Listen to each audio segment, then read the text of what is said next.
Hayda.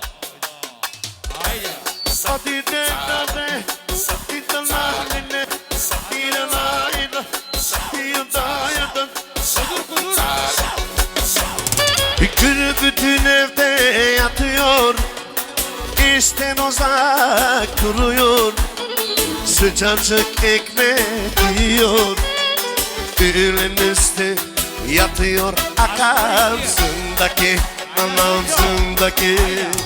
Günü bütün evde yatıyor, işten uzak duruyor, sıcacık ekmecik yiyor, öğlen üstü fasolada peşke aga, aga, aga.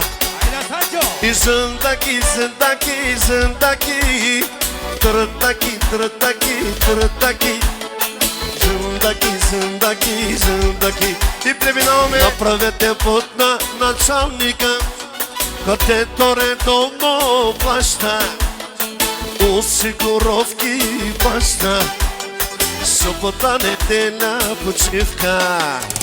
Направете път на шефката, кралицата на тиктока, хубавата женичка, касиерка на къщата. Рак, так, так, так, келмаге, чак, чак, чак, чак, келмаге. Добра живна душа, видите как се играе жена ми. Рак, так, так, так, жена ми, küt, küt, küt, küt, жена ми. Добра живна душа, видите